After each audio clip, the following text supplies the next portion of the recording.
Listo, ¿cómo están todos? Muy buenos días.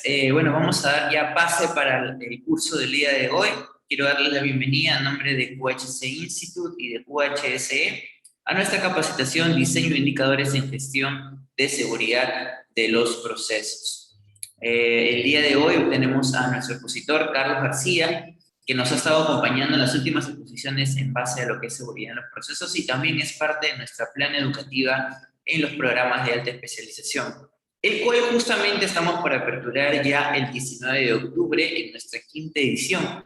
Así que esperamos que puedan participar. Igual les voy a estar dejando en el chat los links de inscripción. Es una oportunidad bastante importante ya que llevamos más de 100 participantes que han sido ya certificados a nuestro nombre en seguridad en los procesos y queremos seguir ayudando a más especialistas a que se sigan instruyendo en esto. Así que en el chat les vamos a dejar los links. Ahora, si me dices, Francisco, mira, ahorita de repente no puedo pagarte todo el curso, solamente puedo pagar la mitad, no hay problema, puedes hacerlo. Vamos a dejar dos links, que es el link de pago completo y el link de pago a 2 cuotas. Así que aprovechen esta oportunidad, chicos. Vamos a dejarlos activos solamente por el curso del día de hoy, durante toda la transmisión del día de hoy. Así que aprovechenlo. Y no te corto más, Carlitos. ¿Cómo estás? Buenos días. ¿Qué tal? Buenos días con todos. Hola Francisco, gracias. Nuevamente un placer de estar con ustedes y a todos mi más cordial saludo y esperando que esta hora que vamos a compartir sea de provecho para ustedes. Bien, como lo mencionó Francisco, hablar de seguridad, gestión de seguridad de procesos basado en riesgo, ese es el nombre completo del estándar. Más allá de implementar los elementos que cualquiera que fuese, el estándar de referencia, el americano, el europeo, ¿no? La OSHA, la AICHE, el COMA británico, lo importante es medir el sistema, como cualquier sistema de gestión, ¿no? Y a veces, cuando establecemos indicadores de sistema, nos enfocamos más al resultado, ¿no? Lo que vamos a ver ahora, los famosos indicadores reactivos, ¿no? Pero cuando uno mira o mide la eficiencia del sistema en base a ese tipo de indicadores, como decimos, ya es post-mortem, ya pasó. Y normalmente, como su nombre lo dice, tenemos que volver hacia atrás para recuperar o alcanzar una meta, un objetivo que nos hemos establecido para ese indicador. Otro tipo de fallas que recurre es a veces el indicador no mide lo que realmente necesitamos, ¿no? Por ejemplo, medimos o queremos medir el elemento de capacitación y competencia o el entrenamiento del personal y más allá de establecer un plan y ejecutarlo, lo que nos importa, al menos en gestión de seguridad de procesos, es que ese plan sea efectivo. Y eso no lo vas a medir calculando el porcentaje de ejecución del plan. Ese es un indicador muy típico, pero que solamente mide tu gestión de poder implementar o aplicar una actividad que has planificado, pero no mide realmente si ese plan es efectivo. Es ahí donde ocurren estos divorcios entre lo que el sistema requiere que midas y aquello que se mide convencionalmente. Lo cual no significa que no se haga, porque parte de la planificación es justamente ver qué tan eficientes somos, ¿no? Pero no podemos basar la medición de un sistema de gestión de seguridad en ese tipo de indicadores solamente. ¿De acuerdo? Así que con ese preámbulo vamos a empezar el webinar de hoy, no sin antes siempre agradeciendo a QHSE por la confianza y la oportunidad de poder estar con ustedes y compartir parte de la experiencia, el conocimiento que uno va a ir adquiriendo en la implementación y también con todas las lecciones aprendidas que este tipo de sistemas te lleva y que nuestra finalidad es compartirlo con ustedes. Partamos de algunos conceptos principales que nos van a ayudar a orientar durante el desarrollo del webinar. Primero, ¿qué es un indicador de desempeño? ¿No? Es una métrica, es algo que necesitamos medir para poder ver qué tan lejos o cerca estamos en un rango de aceptabilidad, ¿no? En otras palabras, tu objetivo, tu meta, ese valor que tú necesitas llegar en algún momento determinado de tiempo, ¿no? Con su más menos de aceptabilidad, que pueden ser un valor, puede ser también una calificación, puede ser de índole cualitativo, pero que nos va a determinar si estoy bien o no respecto a un elemento. Ese es un indicador, ni más ni menos. Pero los indicadores, cuando hablamos de PCM, hablamos de dos tipos de indicadores principalmente. Si uno revisa la web o revisa alguna bibliografía específica, pueden haber otras subdivisiones, pero en PCM principalmente hablamos de indicadores proactivos y reactivos. Quizás algunos de ustedes ya han estado familiarizados con esa terminología. En inglés serían los leading para los indicadores proactivos y los lagging para los indicadores reactivos. Los primeros son métricas que nos van a ayudar a determinar cómo vamos en el desempeño de un determinado elemento con la finalidad de llegar a esa meta, con la finalidad de llegar a ese nivel de aceptabilidad que nos hemos planteado. Es aquel que nos va a decir continuamente, en la frecuencia que uno defina de medición, cómo vamos respecto a ese objetivo principal. Por ende, es un indicador que nos va a llevar a alcanzar esa meta. Es ese indicador que nos va a decir también o nos va a alertar que nos estamos desviando o que no estamos siendo efectivos en esa consecución de esa meta. Y es uno de los indicadores que tiene mayor importancia al momento de hablar de PCE. Por otra parte, los indicadores reactivos son los que definen o miden de manera fría y concreta el nivel de aceptabilidad que hemos alcanzado, ¿no? Por ende, solamente mide el resultado. ¿Lo tenemos que descartar? Por supuesto que no. La recomendación en PCM es que vayamos de la mano con ambos. Pero más que establecer ambos tipos de indicadores, es establecer la estrategia, cómo se van a conjugar. Por lo general, la fórmula es tener un indicador proactivo que conlleve o que soporte a uno o más indicadores reactivos. Esa es, en líneas generales, la fórmula o la estrategia que tenemos que aplicar cuando hablamos de PCE. Y todo ello te va a llevar a un sistema de indicadores. ¿Por qué sistema? Porque tenemos que ver justamente si estos indicadores o los que hayamos definido nos van a llevar realmente a medir la efectividad del sistema. Nos van a llevar realmente a contrastar el resultado real del desempeño de seguridad que tenemos con respecto a los resultados que estamos obteniendo, ¿no? Porque, ¿qué pasa si tenemos 100% de ejecución del plan de mantenimiento? ¿Qué pasa si tenemos también 100% de ejecución del plan de capacitación? ¿Qué pasa si tenemos 100% de haber levantado todas las observaciones de auditorías o de observaciones que hace el personal por condiciones o actos inseguros?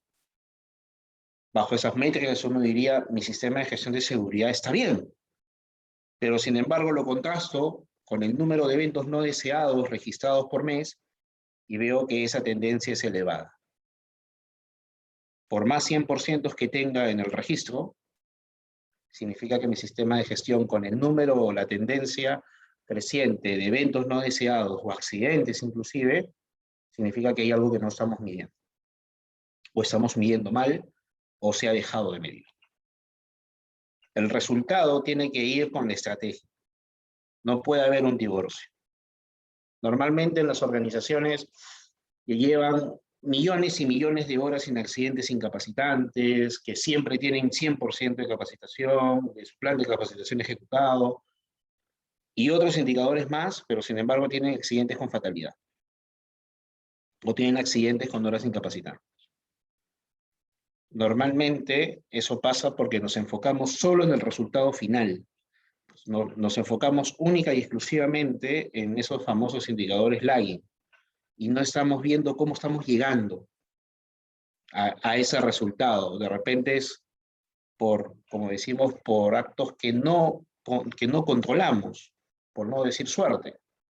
¿no? Y las horas las horas sin accidentes han ido aumentando, pero el hecho latente estaba ahí, ¿no? Y las debilidades o brechas permanecían hasta que obviamente se activa toda la línea de activación, valga la redundancia, de un accidente. Y recién ahí replanteas y te das cuenta que habían cosas que no estabas haciendo para poder alcanzar lo que te importa, tener 0 accidentes en tu organización. Eso es el sistema. Y obviamente siempre hay actividades por las cuales uno va a desafiar el sistema y son las típicas auditorías para medir justamente el desempeño del sistema. Y en las auditorías, para aquellas organizaciones que ya tienen experiencia con sistemas integrados de gestión, en PCM es lo mismo. En PCM, diseñar el plan de auditorías tiene que ir de la mano con los elementos que uno ha implementado o los elementos más críticos en donde más desviaciones has encontrado y necesitas hacer mayor revisión o mayor seguimiento para poder alcanzar un desempeño real de tu sistema de gestión en base a evaluación y gestión de riesgos. ¿De acuerdo? Así que con esos conceptos, dentro de los principales, tenemos que preguntarnos ahora, entendiendo bien ya qué es un indicador leading, a qué se refiere con un indicador lagging, a qué se refiere con un sistema de gestión, un sistema de indicadores, ¿no? Y qué busco con este sistema de indicadores, tenemos que ver ahora para qué lo mido. ¿Qué es lo que debo conseguir o qué es lo que debo buscar con un indicador, ¿no? Uno es, primero, me tiene que ayudar a prevenir incidentes. Esa es la primera premisa. El indicador que yo diseñe, que yo implemente, que la organización implemente, tiene que buscar de cualquier forma que me ayude a prevenir accidentes o incidentes. Esa es su principal función. Y ahí hay muchas disciplinas que ayudan a ese objetivo, desde integridad mecánica, desde procedimientos operativos, desde cumplimiento normativo, desde capacitación y entrenamiento, desde cultura y seguridad, sobre todo eso que es muy importante, desde los elementos de auditoría, todos los elementos en PCM, de todos los requisitos en sistemas integrados de gestión, si lo queremos ver de esa manera, siempre vas a encontrar uno o más indicadores que están orientados a prevenir que ocurran este tipo de incidentes o accidentes o eventos no deseados, como quieran catalogarlo. Determinar desviaciones oportunamente. Esa es la segunda, en orden de prelación, el segundo objetivo de un indicador. Debe de alguna manera ayudarte a prevenir que no alcances esa meta que te has establecido al término del periodo de evaluación. Debe ayudarte a identificar dónde están esas brechas, en qué punto es donde tú tienes que, como se dice, ajustar tu gestión para poder alcanzar esa meta máxima, que es no tener algún tipo de incidente o accidente. El tercer objetivo de indicador es también ayudar a mejorar el desempeño, ¿no? A veces uno mide un indicador o un indicador que está orientado a integridad mecánica, por ejemplo, y uno dirá, en integridad mecánica hablamos de mantenimiento, de confiabilidad, disponibilidad, pero también hablamos de entrenamiento, capacitación, certificación, competencia, ¿no? Y tiene que ir de la mano, porque por más buen taller, por más buenos elementos, instrumentos, equipos, por más certificaciones que tengamos o certificaciones que definamos, ¿no? De repente queremos implementar ISO 55000, ¿no? Que es gestión de activos, por ejemplo. Pero ¿qué pasa si no tengo el personal competente para ello? ¿De qué vale que haya definido esas estrategias si no tengo un plan de entrenamiento que vaya de la mano con la implementación de esas estrategias? No voy a alcanzar definitivamente el desempeño. Tengo que comenzar a corregirlo. Otro aspecto importante, y sobre todo para organizaciones que tienen varias locaciones similares o organizaciones regionales también en varios países, y que tienen procesos similares, eso es algo muy importante. A veces nos queremos referenciar, sobre todo en organizaciones multinacionales o regionales, que en varios países se referencian con los mismos indicadores, pero las realidades y la cultura es distinta. Y a veces las comparaciones se encuentran brechas que las explicaciones no son tanto del nivel técnico, sino son del nivel cultural, del nivel del ambiente o el entorno en el que están. Así que hay que tener cuidado con esas referenciaciones. Sin embargo, para procesos muy similares, para unidades de negocio bien referenciables, uno puede también implementar lo que llamamos benchmarking, ¿no? En términos de inglés, para poder de alguna manera medirse con el mejor, ¿no? Aprender del mejor o compartir a otras unidades de negocio lo bien que estás haciendo en uno u otro aspecto. Y no menos importante, pero en orden de relación, está al final, y siempre digo, es como para cerrar con broche de oro, las razones por qué implementar un indicador es prevenir la complacencia o conformismo.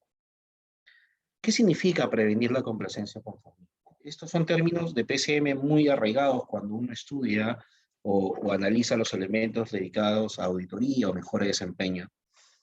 Ocurre cuando implementas un indicador muy bien diseñado, un leading más un lagging, pero te pones una meta muy baja, ¿no? Y siempre estás 100%, 100%, 100% o en el nivel máximo de aceptabilidad posible. Y eso hace que la organización entre en un nivel como su nombre lo dice, ¿no? Ya está, no tengo más que hacer. Ya alcancé el máximo y que siga, ¿no? En otras palabras, a veces en el argot criollo, déjalo que corra, va solo. Y en el momento menos esperado ocurre un incidente. Ocurre un evento no deseado, una liberación de energía no controlada, una pérdida de contención. ¿Por qué? Porque de repente no te desafiaste a ti mismo. De repente siempre vas a ser 100% porque es demasiado laxo tu objetivo. Tienes que desafiarte. En PCM hablamos siempre de mantener el sentido de vulnerabilidad al tope, al máximo, porque no hay ningún sistema de seguridad, no hay ninguna barrera, no hay ninguna técnica que sea 100% infalible. Todas, sin excepción, tienen una debilidad. Y por ende, siempre hay una probabilidad, por más mínima que sea, de que un peligro impacte al proceso. Así que a veces cuando vemos indicadores y no se mueven, están siempre en el mismo nivel de objetivo, algo pasa, algo ocurre, desafíenlo. Vean si realmente se puede elevar, como se dice, la valla. Y por lo general sucede. Por lo general eso siempre ocurre. Sobre todo para aquellos que damos por hecho que siempre se cumple. Así que evitar la complacencia y conformismo es muy importante también al momento de medir el desempeño del sistema. Me había adelantado en la primera diapositiva, pero acá reforzamos los tipos de indicadores, ¿no? Habíamos hablado principalmente de dos tipos de indicadores en PCM. Los proactivos, o la terminología en inglés, los leading indicators, y aquellos que denominamos indicadores reactivos o los lagging indicators. Los primeros están enfocados en los inputs, ¿no? En ver cómo el proceso se va desempeñando segundo a segundo, hora por hora, día por día, mes por mes, semana a semana, antes de llegar a tu periodo final de evaluación, que comúnmente es anual, si lo vemos como sistema de gestión de seguridad integral. Los segundos están enfocados en el resultado, en la salida, ¿no? En ese global que reportas periódicamente o que reportas al final del periodo de evaluación. Es el resultado deseado, es lo que buscamos alcanzar. Pero cuando medimos solamente eso, nuevamente recalco, perdemos todo lo que pasa durante o perdemos la visión de qué factores influyen a que alcances ese resultado. Por ende, la mezcla de ambos, la combinación de ambos, es lo que buscamos en PCM. No tener uno u otro, tener ambos, diseñarlos, y para ello tenemos que entender muy bien el proceso.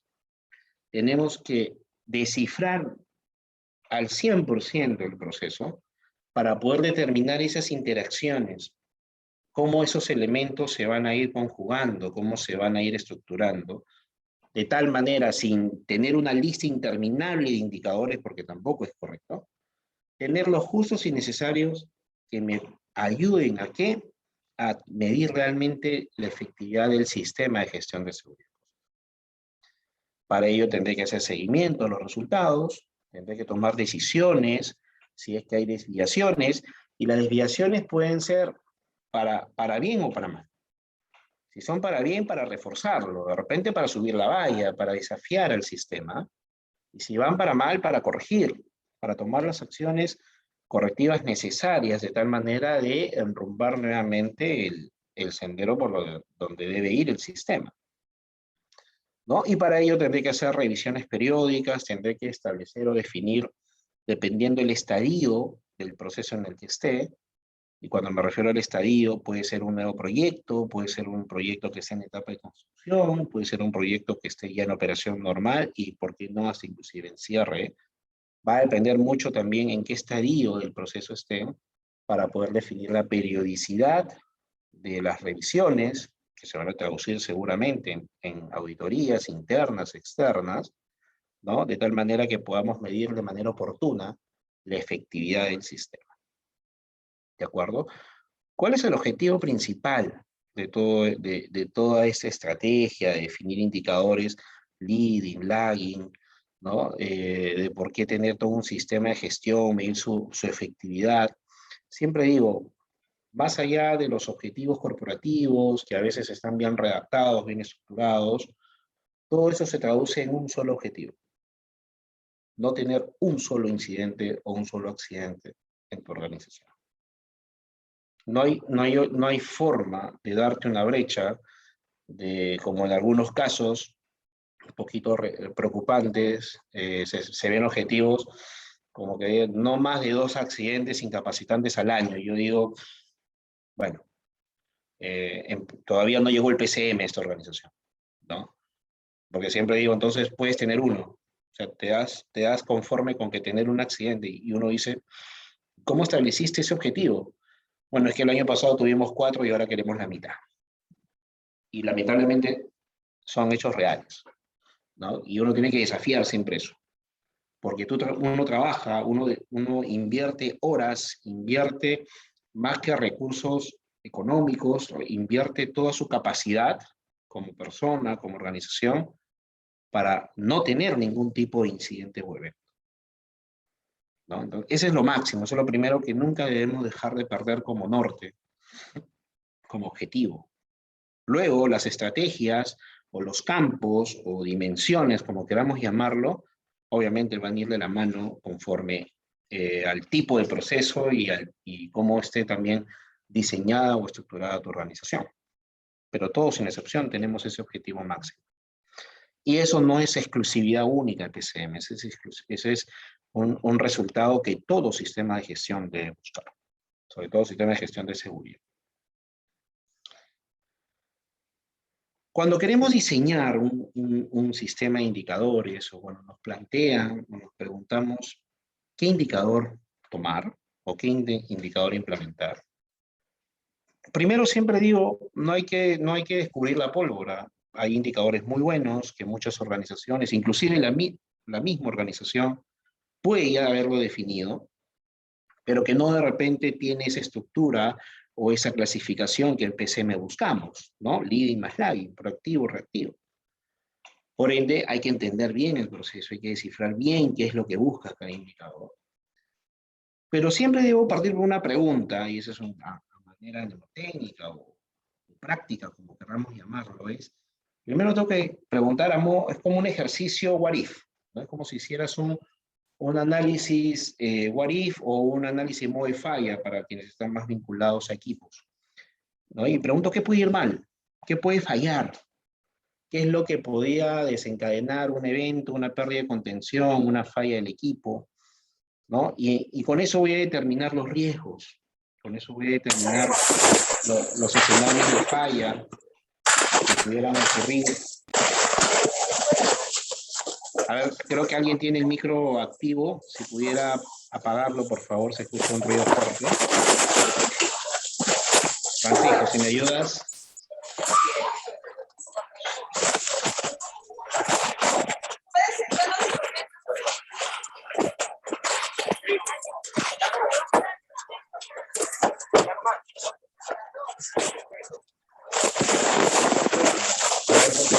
¿Alguien mismo lo puede apagar? Okay, vale. A ver, el señor José Navarro, por favor, si puede apagar su micro.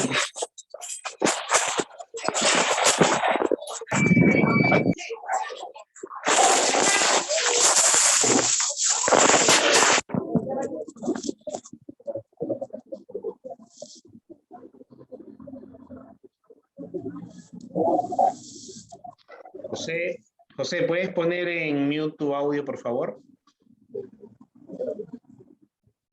José, ¿me escuchas? Ya está. Ya está todo ya. Muy amable, gracias. Bien. Continuando. Tengo que preguntarme qué puede pasar, qué puede ir mal, qué puede fallar, qué desviación puede desencadenar un evento en mi proceso, ¿no? Y saldrá una lista de modos de falla nuevamente, saldrá una lista de causas, de riesgos, ¿no? Aquí de repente hablamos o podemos tomar también estudios HACCP, tipo HACCP, podemos también estudios What-If, por ejemplo, ¿no? Modo de falla, para aquellos nuevamente que están vinculados en teoría mecánica o por qué no a ISO 9001, son análisis de riesgos muy implementados o muy utilizados para ese tipo de evaluaciones.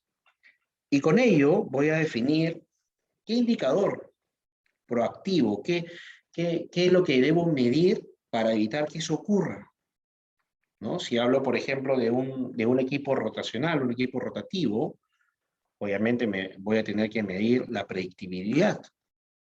Voy a tener que medir los números de eventos o desviaciones en las cuales se presentó una alarma en la confiabilidad del equipo.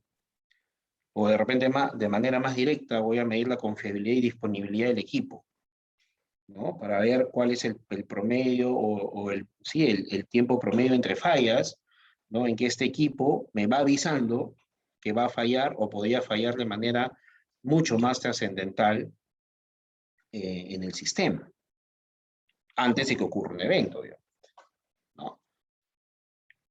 Luego de eso voy a ver ese indicador a qué elemento soporta. Como lo mencioné, para mantener el mismo ejemplo, quizás uno puede decir, sí, este es más de integridad mecánica, pero para que esa persona, ese encargado, sepa tomar las mediciones correctas, sepa usar el instrumento correcto, o tenga quizás una certificación necesaria para ello, tendré que definir o soportarlo bajo un elemento o un plan de entrenamiento, certificación y competencia y medición de la competencia para ello. Y obviamente ahí tendré que invocarlo, tendré que soportarlo con el elemento relacionado a capacitación y competencia. Más el de integridad mecánica y más todavía con el de procedimientos de operación. Porque para que pueda implementar, para que pueda hacer bien esa labor, para que pueda sobre todo analizar resultados, tendrá que tener un instructivo, un procedimiento que lo respalde, ¿no? Entonces ya voy conjugando mi análisis de riesgo, qué cosa puede fallar, qué indicadores me van a ayudar a medir de manera proactiva, de manera anticipada, antes que ocurra algo, antes que ocurra un evento, y qué elementos son los que van a ir de la mano o van a darme el soporte para esa medición. ¿Para qué? Para luego definir un resultado final. ¿Cuál es ese resultado final? Tener 0 eventos, y si lo hago más acotado, tener pues 0 fallas, 0 pérdida de la integridad de ese equipo, ¿no? Obviamente que no haya ningún incidente, un accidente al personal mientras opere ese equipo. Ese es un resultado completamente esperado, ¿no? Ese sería tu indicador real. Y eso va a formar parte de tu sistema de gestión. Eso va a formar parte de tus objetivos finales del sistema de gestión. Es cómo vas a ir midiendo el desempeño de tu sistema.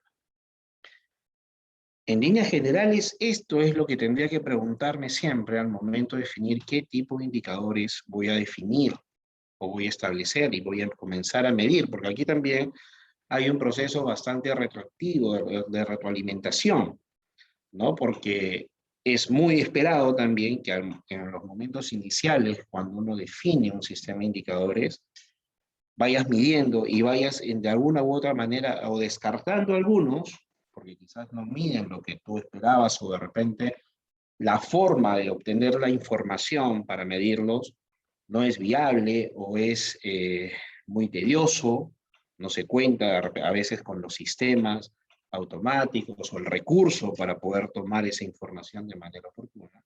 Entonces también toca la decisión de definir si realmente lo puedo medir, porque aquí tenemos que hablar de oportunidad. Un indicador, sobre todo los proactivos, tienen una necesidad. Tienes que medirlo de manera rápida, oportuna, en ese momento. Si lo mides o no lo puedes medir y obtener la información y lo haces después de 1 o 2 meses, no sirve, ¿no? Tiene que ser en ese momento. Y para ello también tienes que ver que cuentes con la información, que cuentes con los recursos necesarios para poder tomar esa información. Y ahora, con tanta tecnología, con tantos medios para poder hacer, inclusive compartir información en línea, son mucho más viables todavía. ¿De acuerdo?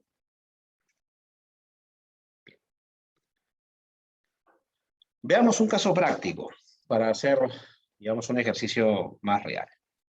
Habíamos visto que lo primero que tengo que preguntarme es qué puede pasar, qué puede fallar, ¿no? ¿Qué es lo que puede ocurrir en mi proceso? ¿Cuáles son esos riesgos principales que pudieran de alguna manera desencadenarse y llevarme a un evento mayor?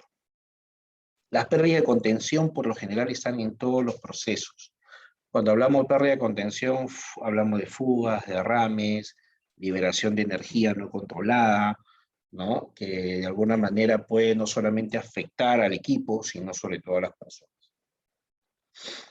Dependiendo el proceso, puedes tener colisiones, sobre todo para unidades donde hay movimiento de camiones, por ejemplo, una planta de abastecimiento de hidrocarburos o de carga de algún tipo de material, tiene un tránsito importante de personas y de unidades, y si no tiene las barreras suficientes, la metodología, cuando hablamos de barreras nos referimos desde la capacitación, desde el diseño del proceso, el plan de formación del personal, las barreras de defensa también que se puedan implementar para evitar que una colisión también de alguna manera impacte en tu proceso. Fallas en los sistemas de control. Por lo general, todos los procesos tienen de una u otra manera un sistema de control. Puede ser hasta inclusive un sistema de control manual, pero lo tienes, ¿no? ¿Y qué pasa cuando eso falla? ¿Qué pasa cuando no lo implementas o no lo aplicas correctamente? O ocurren desviaciones que a veces son derivados de una falta de disciplina operacional, ¿no? Por ejemplo, uno se sienta en una sala de control y tú dices qué controlado está el sistema porque no escuchas ninguna alarma, pero cuando ves en la parte inferior de la pantalla, la alarma audible está deshabilitada, ¿no? O ves que todo está bypassado.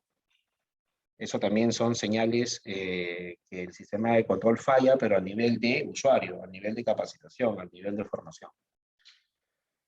Cuando fallan los equipos, cuando no tienen un buen mantenimiento, cuando no tienen un grado de confiabilidad o disponibilidad requeridos, ¿no? Cuando a veces, sobre todo en situaciones que hemos pasado, donde la mayor parte de las empresas han ajustado, digamos, de alguna manera sus presupuestos de mantenimiento, de inspección, cuando han hecho esos cambios, no han evaluado adecuadamente el riesgo, no digo que no se puede hacer siempre y cuando hagas una buena evaluación del cambio para esos ajustes y los equipos comienzan a fallar. Y en algunos de ellos son críticos, ¿no? Y si son críticos es porque has considerado que tienen un alto nivel de riesgo para el proceso. Y eso puede impactar también negativamente en el proceso mismo. Siempre la inadecuada o mala operación va a ser un riesgo en todo proceso, sobre todo cuando fallas desde el momento de la selección del personal, cuando fallas desde el momento de definir su plan de entrenamiento, ¿no? Una mala práctica es aplicar el mismo plan para todos, y no todos pues tenemos el mismo nivel de competencia, no todos tenemos el mismo nivel de formación. Por algo, una persona cuando ingresa a una organización viene con un know-how, viene con una competencia, viene con una preparación. Y a veces aplicar el mismo plan de entrenamiento para todos, y cuando me refiero al plan de entrenamiento, no necesariamente es al número de actividades, sino a las horas que tú dedicas a esa actividad o al tipo de forma de aplicar esas actividades, puedes hacer que el proceso sea tedioso, de repente no es necesario tanto para alguien que tiene un nivel de competencia elevado, o de repente es insuficiente para alguien que no tiene el nivel de competencia que realmente tenía, porque eso sucede. Entonces hay que también darte una vuelta a ese proceso de cómo estás haciendo la inducción o el entrenamiento inicial del personal, sobre todo cuando ingresa. Y cuando está ya en operación, cuando ya tiene sus años en la organización, también puede ocurrir mala operación, sobre todo cuando haces cambios en el proceso. Cuando hay ampliaciones, cambio de algunos equipos, o de repente un cambio en la metodología o forma de operar, si no haces un proceso adecuado de entrenamiento, puedes también tener ese tipo de riesgos. Y las condiciones ambientales, el entorno, sobre todo dependiendo de la locación. Hay operaciones marítimas, por ejemplo, donde las condiciones oceanográficas son súper críticas. Si no manejas bien esa dimensión, puedes tener eventos superlativos, porque estás hablando de movimiento de naves, estás hablando de una gran masa, una gran energía que tienes que controlar, y no monitorear las condiciones ambientales te puede llevar a eventos catastróficos. O de repente si estás en una zona donde hay fuertes vientos, donde hay vientos mucho más intensos de lo que solemos ver en Lima, por ejemplo, sobre todo, por ejemplo, en Pisco, en el norte, donde los vientos son inclusive catalogados huracanados. En esas condiciones también tienes que ver cómo vas a operar, cómo va a afectar a los equipos, ¿no? Y cómo va a afectar tu integridad mecánica. Tienes que meterlo en tu plan, tienes que considerarlo, pero a veces no son considerados y son fuentes o causas de que estos riesgos ocurran. Entonces, ahí y otros más, pueden haber otros escenarios más de riesgo dependiendo del tipo de proceso que estemos hablando, pero ese es el primer ejercicio que tengo que hacer. ¿Qué pasaría o qué puede pasar? ¿Qué puede fallar? ¿No? Y una vez que defina, obviamente, si sigo una línea convencional de evaluación de riesgo, tengo que preguntarme, ¿y qué tan fuerte puede ser ese impacto? ¿No? ¿Qué podría conllevar?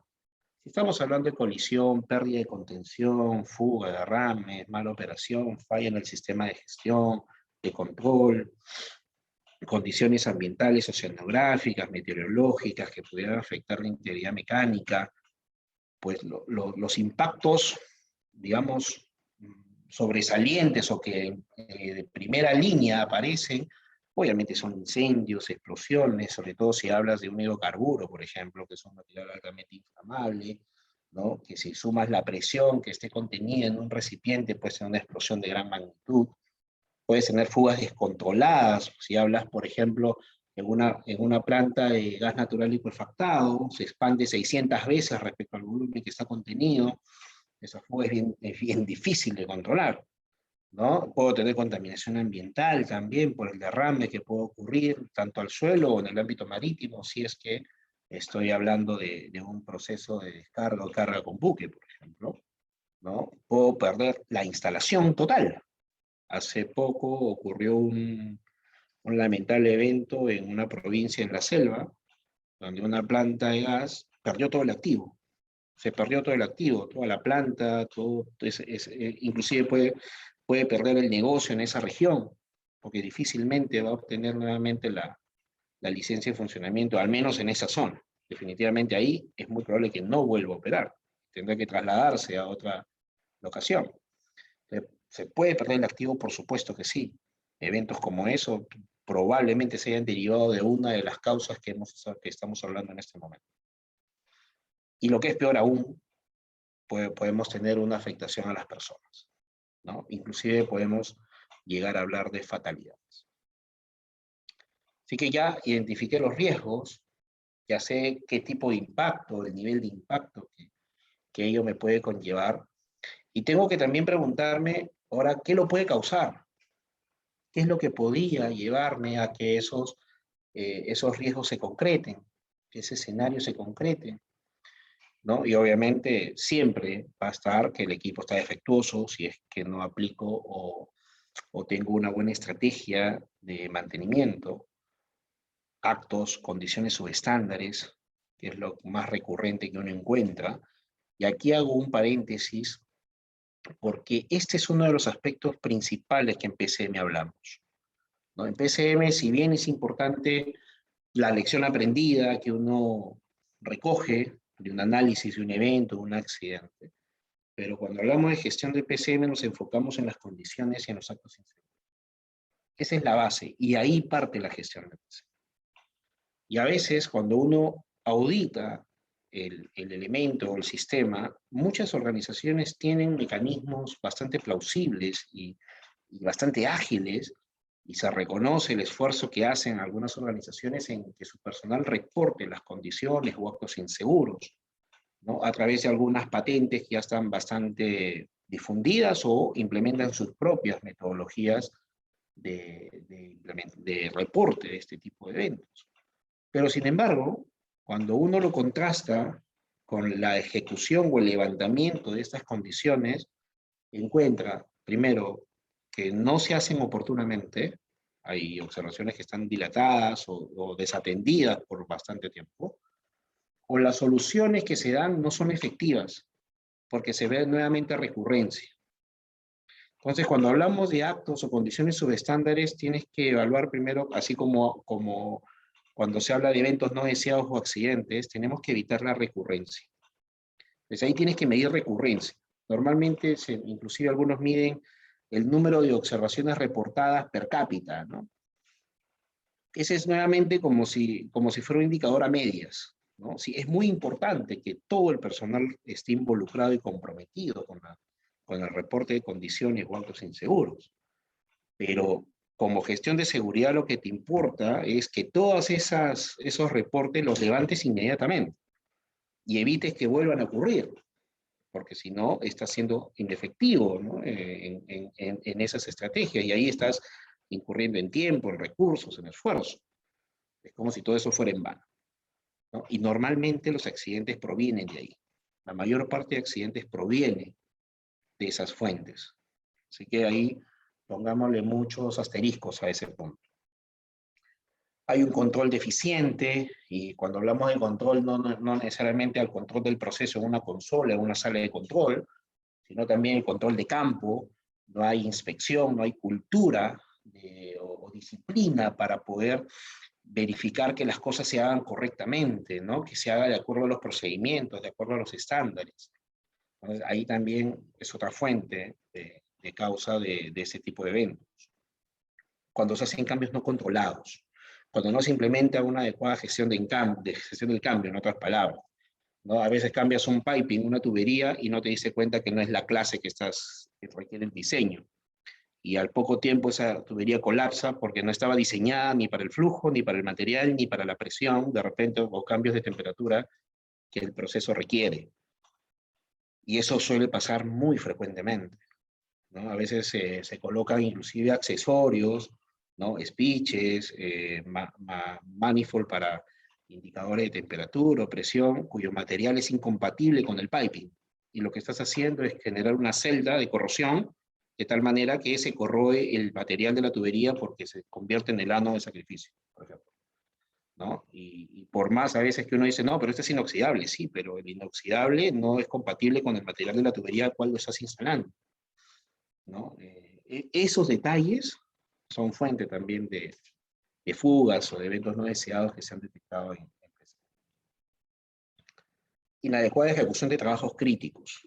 Eso tiene que ver mucho con esas actividades que están entre la operación normal y la intervención de un equipo, ¿no? Cuando hablamos de operación normal, hablamos de los procedimientos de operación, ¿no? De la forma como el personal de producción, de operaciones, lleva a cabo el proceso.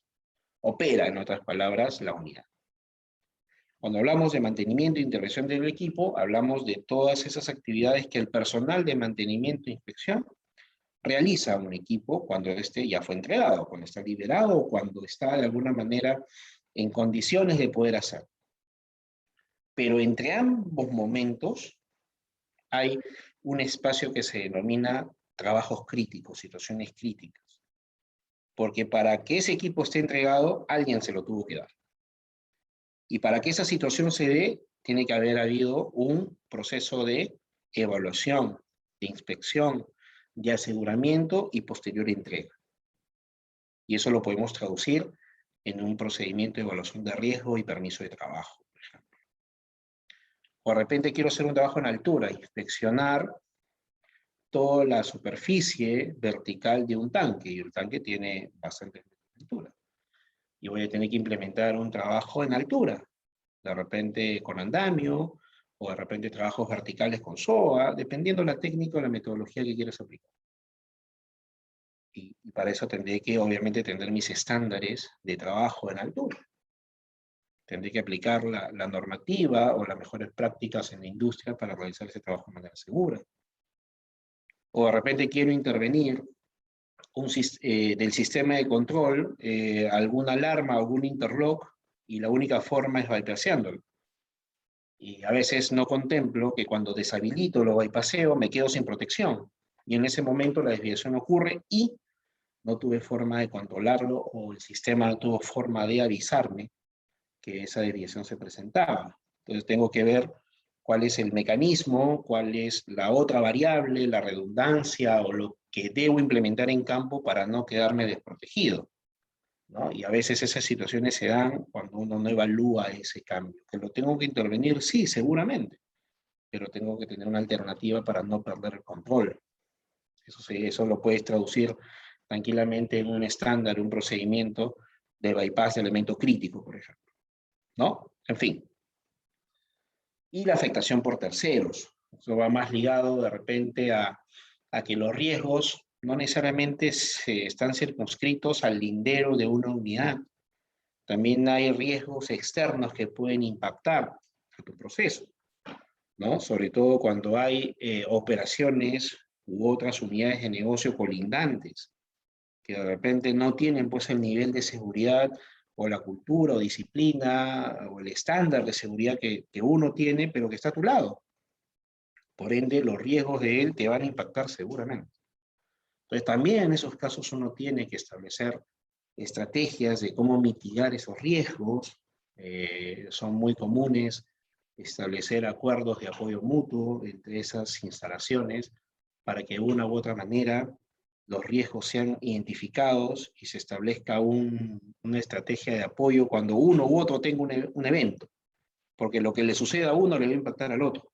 No hay forma de ser, como se dice, mezquino en esos escenarios, ¿no? Más allá de tener identificado el apoyo externo, los bomberos, la policía, más son los recursos de la unidad colindante que te van a ayudar a mitigar los riesgos de ambas partes. Así que cuando no hay eso, cuando no se tiene esos planes de apoyo mutuo, todos esos eventos externos terminan impactando a tu unidad y a veces con muy poco tiempo de reacción. Así que ya determinamos la causa, ya sabemos el riesgo, ya de alguna manera se identificó el tipo de impacto, ahora ya sabemos qué causas pueden ocasionar. Ya respondimos la primera parte, ¿no? ¿Qué pasaría si? ¿Qué puede fallar? ¿Cómo puede fallar? ¿Qué activaría esa falla? Ahora tengo que comenzar a diseñarlo. Ya sé que tengo que empezar por un indicador proactivo. Tengo que medir antes de llegar al resultado, ¿no? Tengo que soportar ese resultado, ese objetivo final, ¿no? Y por ejemplo, baja confiabilidad del equipo, los equipos defectuosos, pérdida de contención a través de los equipos. Bueno, ¿cómo ataco ese riesgo? ¿Cómo lo mido? ¿Cómo comienzo a medirlo para que eso no ocurra? Lo primero que se me viene a la mente, tener un plan primero de mantenimiento. Cuando hablamos de ejecución del plan de mantenimiento, tenemos que ver qué estrategia de mantenimiento, ¿no? Nuevamente, siempre, por lo general, uno ve en este tipo de indicadores el porcentaje de ejecución del plan. Nuevamente, eso es medir la planificación, medir qué tan eficaz has sido tú en la planificación, que no está mal. Eso es correcto, es parte de tu gestión, pero no te va a llevar o no te va a dar más lecciones de lo que tal cual es, ejecución del plan. Lo que tienes que preocuparte es qué tan efectivo es ese plan. Si ese plan que has diseñado, más allá de ejecutarlo al 100%, que es, digamos, el primer paso, Tengo que ver que sea efectivo, y para que sea efectivo, pues ninguno de mis equipos debe fallar. Ese es el principal resultado si lo queremos medir frío. Si ese plan lo ejecuto al 100% y ese plan es correcto, ningún equipo debe fallar. O el nivel de confiabilidad y disponibilidad debe estar en rangos de clase mundial, 95% arriba. Si lo estoy, bien. Si no lo estoy, algo no conjuga con ese 100% de ejecución. Por lo general, cuando hablamos de mantenimiento, sobre todo en PCM, siempre hablamos de esta palabra confiabilidad o reliability en inglés, ¿no? Y normalmente cuando hablamos de confiabilidad, no hablamos cuando el equipo está operando, ¿no? Cuando uno está operando, si te vas a un compresor, vas a una bomba, estás familiarizado con los ruidos, mides vibración, mides temperatura en ciertos puntos críticos o calientes del equipo, haces alineamiento en operación y alineamiento en stand-by, y comienzas a tener todo un espectro, ¿no? Digamos, el diagnóstico del equipo. Pero el equipo no necesariamente va a fallar en operación, o no va a mostrar la evidencia de su falla en la operación, ¿no? De repente un ruido raro, de repente una alta vibración, ¿no? O un sobrecalentamiento en los rodamientos, o de repente un sobrecalentamiento en el motor. Normalmente también los equipos muestran su falla después que lo hace intervenir. Y eso es lo que a veces no medimos. Eso es lo que a veces no entra en la estadística, ¿no? Sí, el equipo cuando falla, listo, tienes ahí el indicador, te afecta el tiempo promedio entre fallas, perdió confiabilidad y obviamente va a afectar disponibilidad, en fin. Pero cuando ese equipo sale y lo llevas a un taller o lo intervienes, obviamente salió sin fallar. Pero cuando intervienes el equipo, de repente encuentras que en la zona de alta presión tienes mecanismo de erosión internamente, si haces una videoscopía o una boroscopía, ¿no? Y encuentras esas canalizaciones o pérdida en el espesor de la tubería de descarga, si hablamos de la zona de alta presión, que son signos bastante evidenciables de que hay una fuerte erosión en esa zona. O de repente encuentras que el sello mecánico estaba a punto de colapsar y tienes que cambiar el sello mecánico. Y no estaba programado en esa actividad el cambio del sello mecánico. O cuando haces el análisis de predictibilidad del aceite, si es aceite lubricante, refrigerante, sellante, ya perdió muchas de sus propiedades que debió haber mantenido en función de las horas que venía operando. Cuando eso ocurre, a pesar que el equipo no falló antes de entregarlo, tienes que considerarlo como una brecha en tu confiabilidad. Entonces, más allá de ver la confiabilidad normal, convencional, en función de las horas de trabajo o los tiempos promedio de falla, tienes que también ver si cuando lo sacaste no tenía ya signos y lo único que pasó, la única diferencia es que lo sacaste antes que falla. Eso a veces no pasa en los registros o no afecta al indicador. El mantenedor obviamente te dice, pero no falló. No tiene por qué afectarme a los indicadores de mantenimiento. Y aquí en realidad no estamos hablando si afecta o no a un área, a una disciplina. Estamos hablando de la seguridad integral. Y si ese equipo, cuando lo sacaste y lo llevaste a taller, o cuando recibiste el resultado del análisis del aceite o el resultado de tu predictibilidad, no lo podías seguir usando, tu confiabilidad cayó. Ese equipo pudo haber fallado en cualquier momento. Tienes que también evaluar eso, ¿no? Obviamente vas a llevarlo también vas a tener que incorporar quizás una actividad más dentro de tu plan de mantenimiento y de repente te afectará. Algunos miden mantenimiento programado y mantenimiento no programado y eso entrará obviamente en un cambio o modificación de tu mantenimiento no programado. Porque de repente en un esquema normal esa actividad tomaba tantas horas y ahora tomó días, ¿no? Entonces afecta también a tu indicador. Inclusive, si quiero ser más proactivo, tengo que también incorporar ese tipo de actividades o tipo de diagnósticos para aquellos que usan TPM, ¿no? El Total Productive Maintenance, por ejemplo, ¿no? Mantenimiento productivo total. Y ahí algunas organizaciones implementan un TPM básico, que es correcto, es bueno, es una muy buena estrategia para que El que usa el usuario, que normalmente es el de operaciones o el de producción, se familiarice y se involucre en la confiabilidad del equipo que opera. Pero cuando hablamos de TPM tenemos que hablar también de niveles, ¿no? Hay básicos, hay sistemas TPM muy avanzados, que inclusive van a predictibilidad del mismo usuario. Entonces también hay que definir eso de manera correcta, también con la competencia, con el entrenamiento, con la logística que tenga la organización para hacerlo. Pues hay que establecer bien qué TPM estás implementando. Pero el TPM es una buena herramienta en líneas generales para ayudar a la predictibilidad, para ayudar a la confiabilidad, ¿no? Y si tú ejecutas un buen plan de TPM y no solamente, otra vez, es el número de actividades o registros o valores que encuentres, sino es qué tipo de acciones derivan de ese análisis o de esa inspección TPM. ¿No? De repente el operador encuentra que el nivel de aceite cada vez es menor, día con día, no voy a esperar a que venga o caiga el nivel crítico.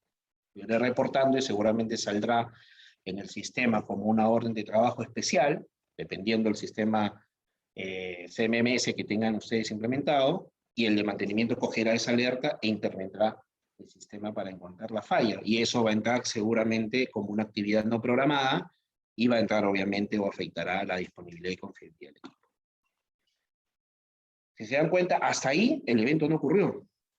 Hasta ahí sigo con 0 horas sin pérdida de contención, 0 horas de eventos no deseados. Pero miren todo lo que puede ocurrir. Eso es antes de. Cuando tengo eso bien estructurado, estoy aplicando un buen esquema proactivo. Ahí están mis indicadores proactivos.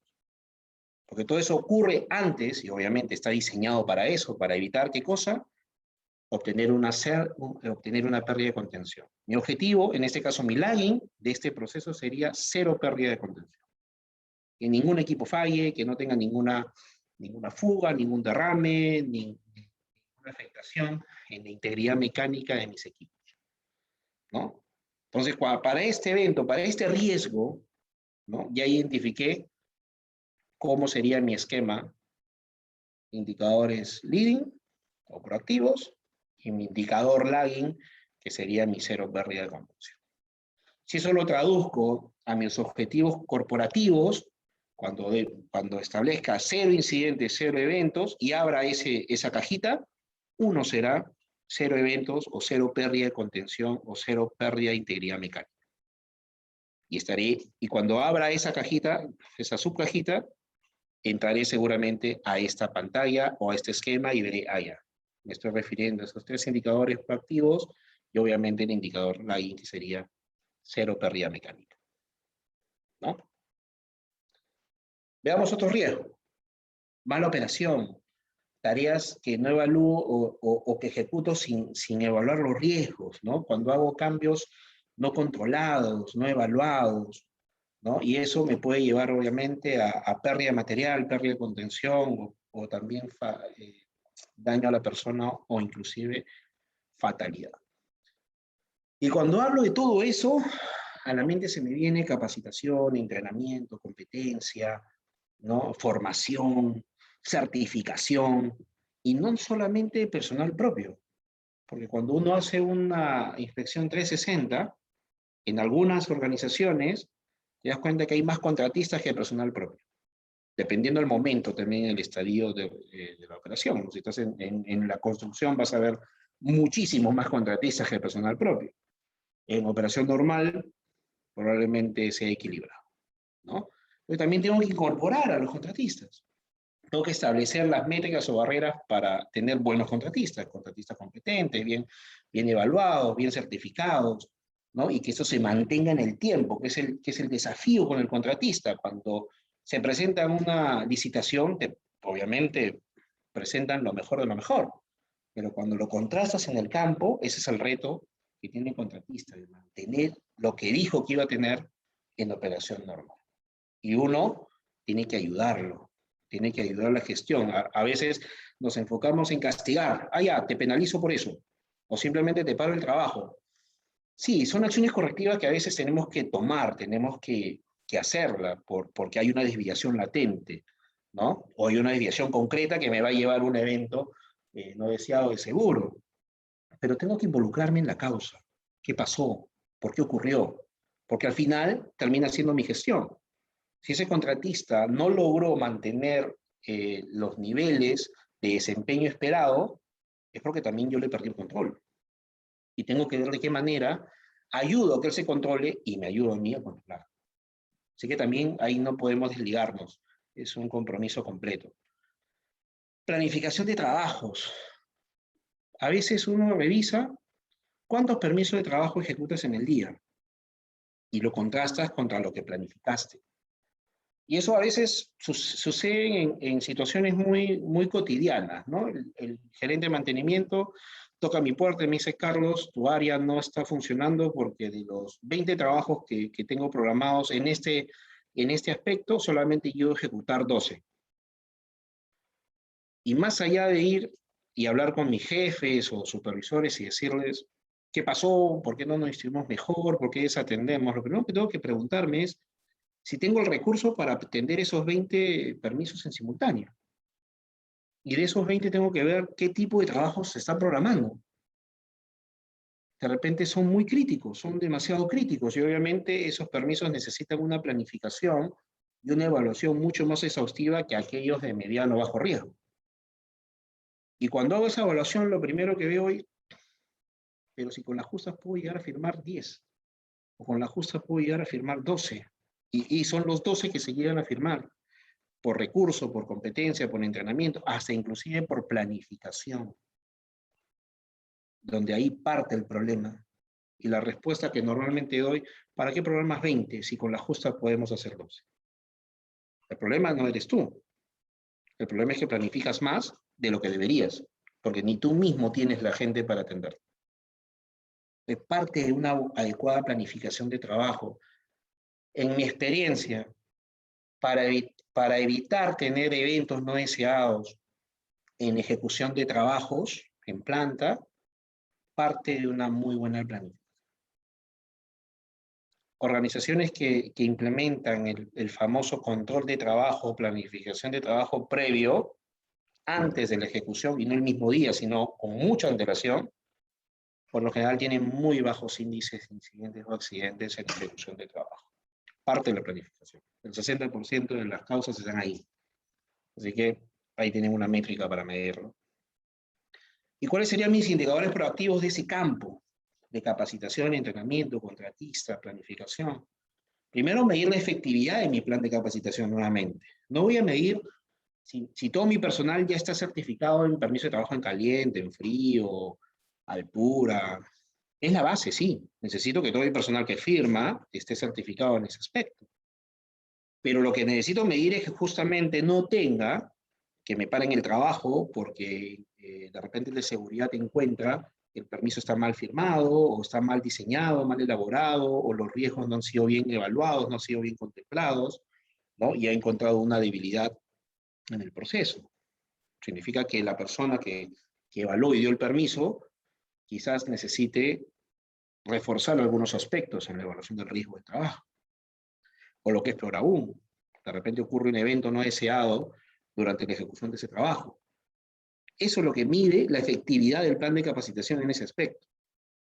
¿Sí? Cuando quiero medir realmente si mi plan de capacitación es efectivo, lo tengo que ligar a los indicadores de seguridad, sobre todo para los aspectos de seguridad nuevamente, ¿no? Cero eventos no deseados, cero horas perdidas o la productividad en el proceso de firma o validación de trabajos críticos, por ejemplo, son indicadores muy típicos para medir la efectividad si mi plan de capacitación está siendo efectivo. Si no, tengo que reforzar, tengo que reformularlo. Obviamente también tengo que ver que todo mi personal esté certificado para esas actividades. Y a veces ahí también pecamos, caemos, porque no es certificar por certificar, ¿no? Hay procesos que a veces uno dice, tengo accidentes, accidentes y accidentes, incidente, incidente, pero si mi personal está certificado, tiene su diploma firmado, hasta inclusive por estándares internacionales, ¿no? Ves la nota también el expediente cuando haces la evaluación del incidente, no, es más, tiene la más alta calificación, pero el evento ocurrió. Entonces, mi recomendación, ve más allá de la certificación. Ve qué certificaste. ¿Qué evaluaste? ¿Qué enseñaste? Y a veces te das ahí con muchas sorpresas. Certificaste, sí, pero en procesos genéricos, muy globales, muy universales, ¿no? Que no tienen nada que ver con lo que tú haces en tu operación. Entonces, si vas a certificar en algo, en algún aspecto crítico, trabajo en altura, pues certifícalo en tus trabajos de altura. Si tienes tanques, columna de destilación, columna de fraccionamiento, equipo rotatorio, certifícalo en ello. Dale fuerza a eso, hazlo lo más real posible, para que realmente tu certificación de competencia sea real. Diséñalo de esa manera. Y para eso hay estándares, hay profesionales de muy buena experiencia que ya tienen ese bagaje y tu tarea será identificarlos. Será justamente detectar cuál es ese proceso de capacitación efectivo, real. Lo marco, lo global, puede ser una parte, no se niega. A veces uno tiene que empezar con el conocimiento genérico, pero tienes que llegar a aterrizarlo a tu realidad. Si no, vas a seguir con una recurrencia de eventos no deseados y vas a seguir con la misma recurrencia de acciones correctivas. Recertificación, reentrenamiento, reinducción, y la rueda continúa y los eventos continúan. ¿Qué pasa si tienes un proceso ineficiente? ¿No? Si de repente tu control de proceso no está bien llevado, y a veces uno dice, sí, tengo que entrenar más en mi panelista, a mi supervisor de sala de control, o a veces inclusive puedes llegar a evaluar el diseño del proceso per se.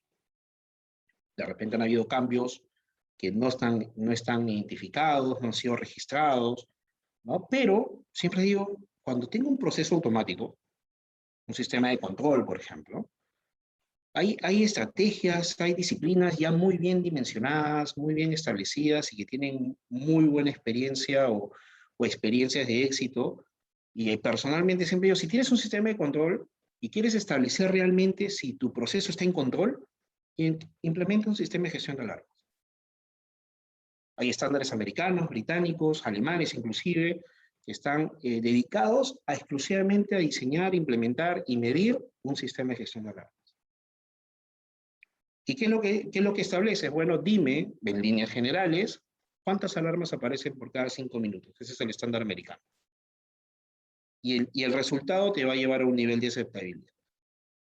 Mayor a 1, tu proceso es descontrol, por ejemplo. Si el número de alarmas por cada 5 minutos es mayor a 1, tu proceso está en descontrol.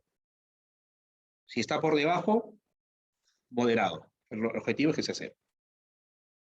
Pero ya te va dando un nivel. Entonces, cuando implementas y linkeas todo el registro de alarmas y los sistemas de control tienen su registro de alarma en línea y estableces esa métrica en línea, desde mi celular puedo medir cómo va el proceso en cada momento. Comienzo a ver cuántas alarmas se van apareciendo, porque es un resultado en línea. Y cuando veo que está dentro del rango de aceptabilidad, vamos bien. Cuando veo que hay picos de desviación, hay que involucrarse en el proceso. Porque para ello ya la expectativa es que el panelista, el supervisor, el jefe de operaciones, ya haya evaluado la desviación y obviamente haya tomado acción. Puedo también establecer el tiempo promedio de atención de alarma. Porque si una alarma aparece en un sistema de control, tienes que atenderla inmediatamente. No la puedes dejar para después. Y si veo que ese tiempo promedio de atención de alarma se extiende más allá del nivel de aceptabilidad, tenemos un problema. O algo está pasando. De repente hay una situación de emergencia, hay una situación donde no han tenido oportunidad de alertarme o de repente de activar la alarma de alerta de que un evento está ocurriendo. Pues hay que involucrarse y ver qué está pasando. Entonces son típicos indicadores que te van a llevar a predecir que algo está ocurriendo en tu proceso. Pero sin embargo el proceso todavía no sale de su rango de control. Todavía no llegó a sus límites operacionales mínimos o máximos. Porque ¿qué es lo que quiero evitar? Que justamente el proceso salga de control. Tener pico de sobrepresión, que se me active una válvula de seguridad, por ejemplo, ¿no? Más aún si es una válvula de seguridad para procesos que defogan al ambiente. Algunos son circuitos cerrados y defogan a un sistema de flare, por ejemplo, ¿no? Por ejemplo. Eso es lo que tengo que evitar. Tengo que ver la confiabilidad también de mi sistema de control.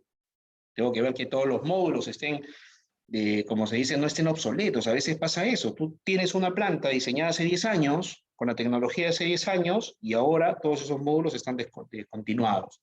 Ya no se fabrican. Y cada vez esos tiempos de actualización son menores. Pues tienes que tener un plan de confiabilidad de ello también, sobre todo cuando hablamos de control. ¿Qué pasa cuando hay actividades no coordinadas, no autorizadas, cuando hay cambios que nadie evalúa, o inclusive dentro de la planificación a veces ocurren cambios y nadie lo autoriza, o no se autorizan sin la debida aprobación, sin la debida evaluación, ¿no? Y se dan porque, bueno, el vértigo, el dinamismo del día, a veces te lleva a tomar esas decisiones. Eso es porque no has incorporado una cultura de gestión del cambio en tu organización.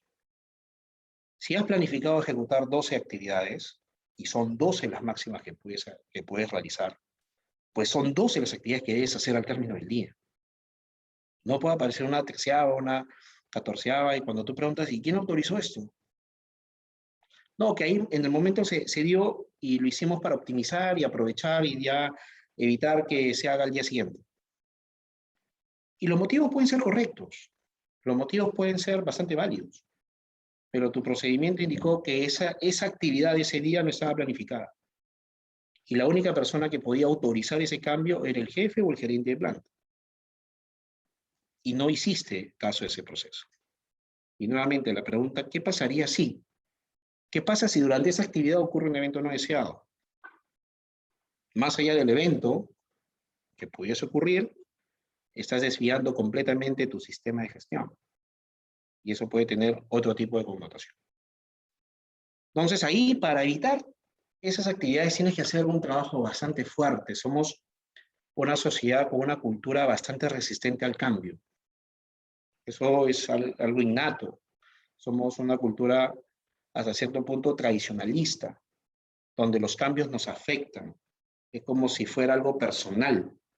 Y en realidad los cambios se hacen para mejora, por lo general, la mayoría, sobre todo cuando están bien evaluados, cuando son bien analizados y se tiene bien claro el resultado esperado del cambio, sobre todo cuando ha sido compartido, cuando no solamente es decisión de uno o dos, cuando la organización se compromete a ese cambio.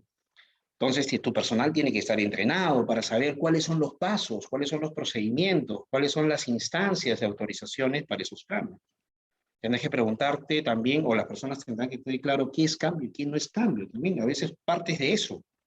A veces organizaciones tienen un muy buen procedimiento de gestión del cambio, una muy buena plataforma para implementar los cambios, pero no ha sido lo suficientemente solvente para identificar qué es un cambio y qué no.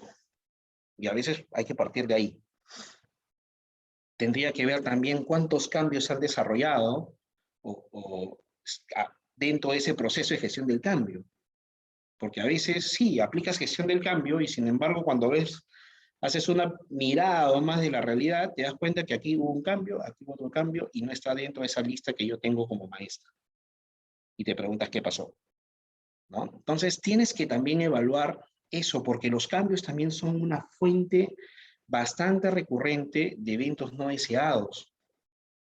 Lo que le explicaba, a veces uno dice, vamos a cambiar todas las válvulas de purga porque ya se están corroyendo. Sí, es válido, es una buena actividad. A veces una parada de planta, si es una gran cantidad de sistemas que tienes que intervenir, pero lo primero que tienes que validar es pues, que el material sea consistente o sea compatible con la tubería. Pero a veces dices, no, voy a poner una válvula de acero inoxidable, esa es robusta, con esta válvula no pasa nada. Esta te va a durar años, sí, la válvula te va a durar años, pero no es compatible con la tubería. Y lo que vas a hacer es una sal de corrosión. Y la tubería se va a comenzar a corroer y no la válvula, que es peor. Y eso ha pasado y pasa recurrentemente, ¿no? Eso, tienes que meterte al diseño, tienes que meterte a la especificación de la tubería, tienes que ver que sean compatibles, ¿no? No por el hecho de que esto es mejor, significa que va a ser mejor para tu proceso. Y que también esas decisiones tienen que estar muy bien evaluadas, muy bien sustentadas. ¿Para qué? Para evitar justamente tener una pérdida de contención por esos cambios que nadie analizó, por esos cambios que nadie controló. Y para eso tendrás que establecer seguramente tu plantilla de evaluación para definir qué es un cambio, qué no es un cambio, tu procedimiento de evaluación y tus instancias o pasos para la evaluación de ese cambio y los niveles de autorización y aprobación para ejecutar ese cambio. Suena tedioso. Cuando uno recibe por primer input esa parte, dice, sí, qué tedioso, pero en la práctica te das cuenta que realmente te evita de muchos problemas. Trabajos críticos. Esa es otra fuente muy importante de desviaciones en el proceso, de accidentes, de pérdidas de contención, liberación de energía no controlada.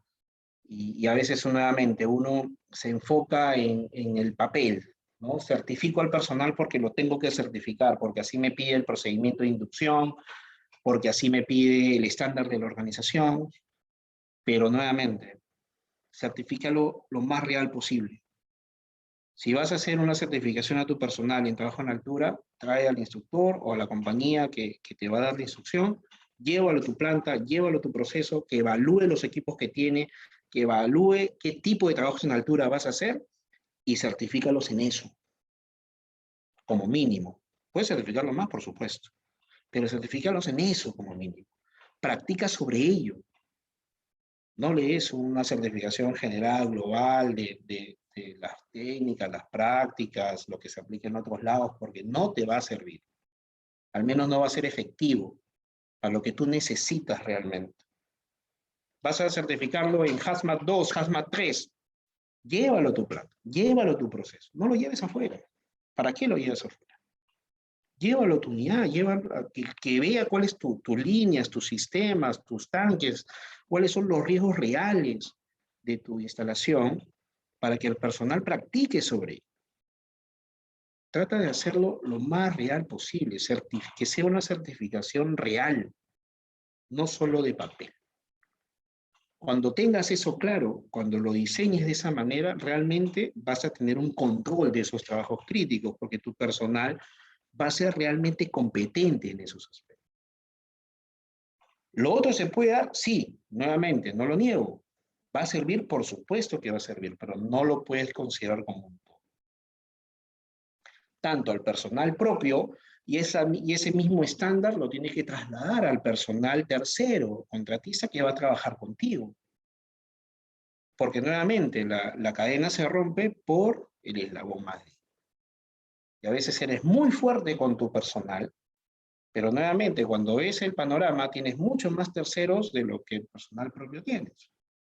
Por ende tienes muchos más expuestos por ese lado. Tienes que tener esa estrategia también para todos tus contratistas o personal tercero que va a trabajar contigo. ¿De qué manera? ¿O para qué? Para justamente evitar tener accidentes, incapacitantes, eventos no deseados, derivados de estos trabajos, derivados de estas actividades. Porque inclusive se cayó una herramienta en altura, cayó, y a veces no se reportan esos eventos, pero obviamente si una persona hubiera pasado o un equipo hubiera estado ahí, hubieras tenido quizás un evento no deseado. Per se, eso es un evento no deseado. Y tendrías que evaluar qué pasó.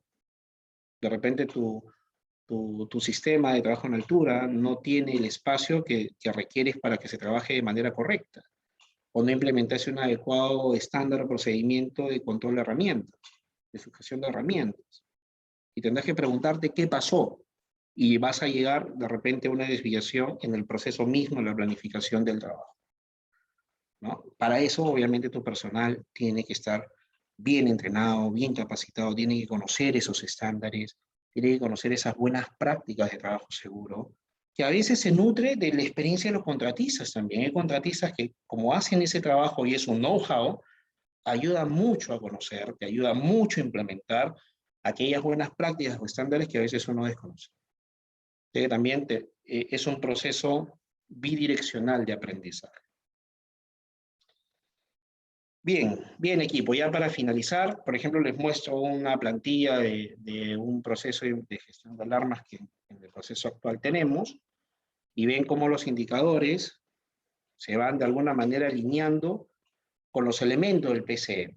Esa es una forma de cómo tú puedes decir si mis indicadores, en este caso de lo que es el control del proceso, van en línea con el sistema de indicadores. Si realmente me están ayudando a medir realmente uno o más elementos del sistema, ¿no? Y con qué elementos se van relacionando. Obviamente los números que ven ahí en elementos es relacionado al estándar AICHE, que tiene 20 elementos. Las metas están bien claras y los indicadores están muy relacionados a uno de esos elementos, ¿no? Por ejemplo, si hablo de control de proceso, yo mido cuántas alarmas por cada 5 minutos se presentan. Y tiene que estar dentro del rango manejable. No pueden haber más de una alarma por cada 5 minutos, ¿no? Veo también el número de fallas que se registran en el sistema, porque a veces el sistema de control, para aquellos que estén familiarizados, aparecen pues algunos LEDs o señales de que salió de línea, falla de comunicación, o el módulo entró en modo falla, o se colgó, y eso es confiabilidad. Eso es confiabilidad del sistema. El sistema no puede fallar, sobre todo el SSS o las señales que van a enclavamientos o al sistema automático de seguridad, no puede fallar. O sea, la confiabilidad inclusive ahí es redundante, ¿no? Se mide, y eso no puede ocurrir. Comienzo a ver cuántas señales se deshabilitan o están anuladas en un momento determinado, y la disciplina indica que debe ser 0. Todo el sistema tiene que estar habilitado, no puede haber ninguno que esté deshabilitado. Puede haber uno en situación de mantenimiento, sí, porque a veces un interlock necesita ser inspeccionado, necesita su mantenimiento también, su calibración, verificación. Salvo en esas ocasiones, aplicarás seguramente un procedimiento de bypass de elemento crítico, pero en condición normal no tendría por qué haber ninguna deshabilitación, ¿no? Comienzo a ver cuántos dispositivos e interlocks funcionan en mis pruebas, porque todo este sistema es bonito, pero tienes que desafiarlo, tienes que probarlo, tienes que hacerle pruebas periódicas, y para determinadas situaciones de emergencia harás un simulacro seguramente, y lo pondrás a prueba. Normalmente las paradas de planta ayudan mucho para esto, ¿no? Si es que no lo puedes hacer en operación normal.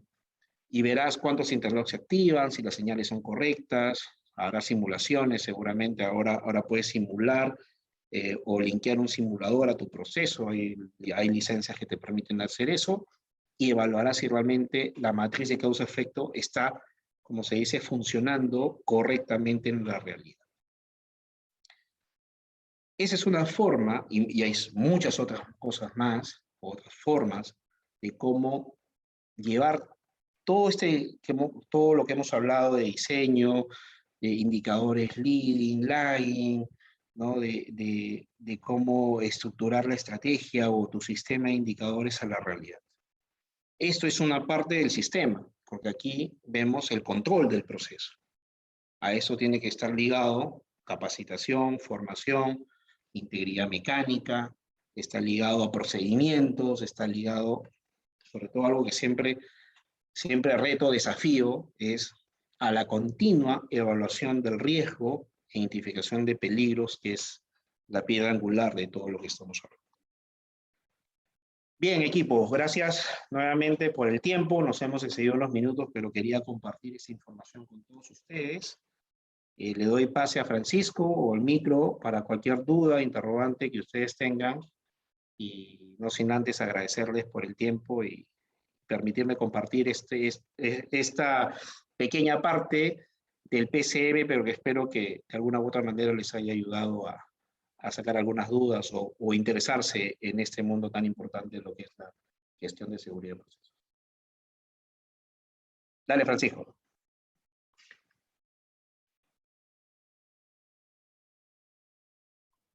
Muchas gracias, Carlitos, por apoyarnos el día de hoy. Gracias por habernos brindado esta información a cada una de las personas que están conectadas aquí. Gracias también a cada uno de ustedes. Me olvidé de nombraros al inicio, pero gracias Hans, Antonio, María, Paolo, José, Gelber, Manuel. Gracias por estar aquí en esta mañana. Y bueno, seguir invitándolos a que esto es solamente una pequeña parte de lo que nosotros podemos aprender en lo que es seguridad de los procesos. Seguridad de los procesos es algo bastante amplio, y Carlitos, también te voy a pedir que nos puedas dar un aporte de lo que vemos en sí, en lo que es el programa de seguridad en los procesos, que dura aproximadamente un mes y medio, son 14 sesiones de full información, Y Carlitos, quiero que me comentes un poco de tu experiencia, ya que tú has estado como expositor, como parte de la plan educativa, técnicamente el encargado de este programa de especialización. Bueno, gracias, Frank. Sí, efectivamente, durante las 14 sesiones, lo primero que hacemos es dar un alcance de lo que exige el PCM como estándar, pero más allá de ocupar la mayor parte del tiempo en revisar los elementos, que eso no debería ser mucho en tiempo, es cómo lo trasladamos a la realidad, es cómo hacemos que el PCM sea práctico, sea real, que no se convierta en un sistema pesado, que no se convierta en algo en nuestra mente como que es difícil de lograr. Por el contrario, siempre digo, hay organizaciones que sin saberlo ya tienen muchos de los elementos del PCM en operación. La idea es identificarlo y cómo estructurarlo de tal manera que nos lleve ese resultado deseado, que es cero accidentes, cero pérdida de contención, cero liberación de energía descontrolada, para de alguna manera llevar bien nuestro proceso desde el punto de vista de gestión de riesgos, que cada vez tiene mucha más preponderancia en una organización. Muchas gracias, Carlos. Quiero solamente añadir aquí una pregunta, que si nos puedes ayudar en contestarla, que nos ha hecho nuestro compañero Hans Carguancho, antes de pasar a la foto final, que nos pregunta lo siguiente: ¿en qué proceso de una organización, estratégico, operativo o apoyo, debo realizar gestión de cambio? En todos los procesos, ya sea en el core del negocio, ya sea en todas esas partes, siempre digo de soporte, pero en realidad siguen siendo estratégicas también de soporte, debes aplicar gestión de cambio. Puede ser un cambio administrativo, un cambio tecnológico, un cambio operacional, un cambio de proceso, un cambio inclusive en la gestión, se aplica gestión de cambio. Esa es una muy buena pregunta. Muchas gracias, Carlos. Gracias también a ti, Hans, por la pregunta. Bueno, no queremos irnos sin nuevamente invitarlos a que tomen la oportunidad de participar en este programa. De verdad les va a ayudar muchísimo en estos conocimientos. Carlitos va a estar apoyándonos durante todas estas 14 sesiones de esta nueva edición del programa, dándoles full información, cosas muy importantes, así que no la desaprovechen y no queremos irnos sin antes poder tomar una fotografía final. Así que les voy a pedir, por Francisco, favor. Sí, dime, Carlos, cuéntame. nada, solamente muy corto, hay una pregunta que me pareció interesante que nos hace, no veo el nombre, Sí, discúlpenme, orientación, no sé cuál es el nombre, pero me pregunta sobre, hablando de gestión de seguridad, dice, ¿es algo que no hubo o hay en el sistema de desagüe en San Juan de Lurigancho? Es una buena pregunta. Más allá de la parte técnica, que seguramente debe haber alguna falla, pues puedes inclusive enfocar desde el dimensionamiento. Por ejemplo, en PCM hablamos desde la base del proceso, y la base del proceso es el diseño, es el dimensionamiento de la capacidad de un proceso. Y si en San Juan del Lurigancho han habido cambios que han derivado, por ejemplo, en aniegos, derrames, es porque la capacidad no está siendo controlada. Eso es hablando de una manera genérica, ¿no? Y obviamente en la misma implementación del cambio, porque ese es un cambio de infraestructura, han habido desviaciones que han llevado a desabastecimiento de agua o que no han permitido alertarlos oportunamente y tomar medidas, porque como es un sistema continuo, un sistema 24/7, el sistema de tratamiento de desagüe de agua, obviamente en algún momento tiene que parar. No hay forma de cambiarlo salvo que hagas algo paralelo. Pero inclusive en el CAIN, en la pega, probablemente hayan periodos en donde no haya continuidad de ese sistema. Pero para eso tomas previsión. Para eso haces un mecanismo de prevención. Y creo que ahí estuvieron las fallas y por supuesto que aquí se hubiera aplicado mucho para ese proceso. Gracias por la pregunta, muy buena. gracias, Carlos, también a ti por la orientación. Quiero invitarte, Carlos, que puedas, por favor, dejar de compartir tu pantalla para poder tomar una fotografía final. Andrea, si estás por ahí, a ver el equipo detrás de bambalinas, si me puede apoyar a tomar la foto. ¿Cómo estás, Andrea? ¿Qué tal? Buenos días. Hola, ¿qué tal, chicos? Buenos días. Sí, estoy aquí para tomar la fotografía. A ver si todos, por favor, prenden sus cámaras. A ver, tenemos Ingrid, Jonathan, Paola, Ronald, Julio César, ¿cómo están? Buenos días. Catherine, Yuri, Octavio, César, Ronald. ¿Quién más tenemos por ahí? Patricia, Manuel. Salgo, se me ve. No salgo, pero. Sí se le ve. Sí, se ve, sí se ve, sí se ve. Usted me ve peleando. Aunque se ve oscuro, ¿ah? Se ve oscuro, creo. La cámara no se ve nada.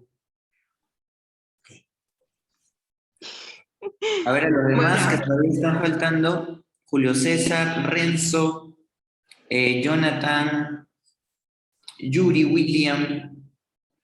A ver, Andrea, tú misma eres. Sí, antes de tomar la foto, quiero recordarles a todos que nos pueden seguir en las redes sociales. Nuestras cuentas oficiales se encuentran como QHC Service y QHC Institute. Tenemos cuentas en Facebook, en Instagram y en LinkedIn. Por ahí subimos noticias, posts informativos y todo tipo de contenido de que les puede servir mucho a ustedes. Bueno, ahora sí, voy a tomar la foto, ¿va? 3, 2, 1, sonrían. Chis. A ver, una más, 1, 2, 3. Listo. Muchas gracias a todos. Listo, chicos, nos vemos y esperamos verlos en el programa de especialización en seguridad en los procesos. No pierdan la oportunidad y nos vemos en una próxima oportunidad. Gracias, Carlos, por ayudarnos el día de hoy.